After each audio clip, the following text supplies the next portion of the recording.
It's another world.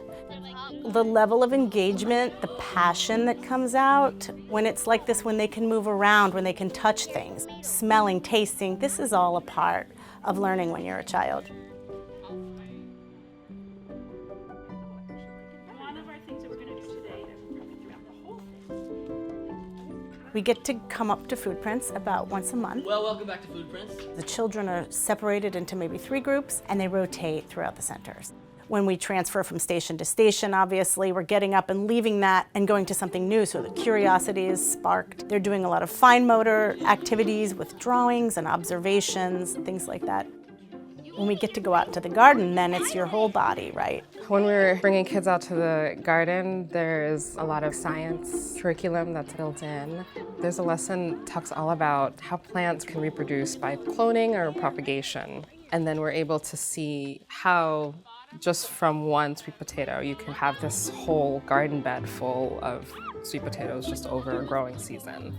Today we got to pull out potatoes, and it's really fun because you get to explore the garden, we get to explore inside, what to use with the materials. We learn about food, and we learn about the plants, and we learn about the animals that pollinate them, and then we take all that knowledge and then we put it into a recipe. Our teacher goes over the ingredients with us and makes us do math to find out how much we need of something, if we're doubling or tripling the recipe. This was only for 1 batch, and we were making 6 batches. So we had to do mayonnaise times 6. 12 tablespoons of mayonnaise. So 12. 1 times 6, so 6 of this.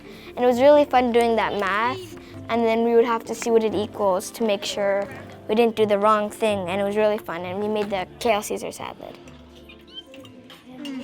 If teachers don't have a ton of resources and can't make, these grandiose feasts or meals that we make in our FoodPrints classes, I think something as simple as like apple tasting, getting 3 different varieties of apples and cutting them up and having kids kind of really think about how they taste, the textures, the flavors, the sourness, the acidity. We could take that information, turn it into data, put it on a chart, right? Talk to kids about different vocabulary. That's been really helpful to expand their vocabulary, use different terms that they probably don't use on a daily basis when describing food. So that taps into ELA, the chart and the data, that kind of taps into math. It just takes a little bit more thinking for a teacher because it's not really in the curriculum, right? But it is very engaging for the students. It's store skills that are being taught within the classroom, deeper into a kid's memory bank because it's an experience. So they're able to touch it, feel it, smell it. They're tapping into so many different senses that there's a bigger chance of recalling that information later on. With this type of active learning, kids are engaged. They're asking questions, they're problem solving, they're learning how to relate to one another, they're learning empathy for the world around them and each other. And those are kinds of things that they carry back into their classroom, into their families, and into the world.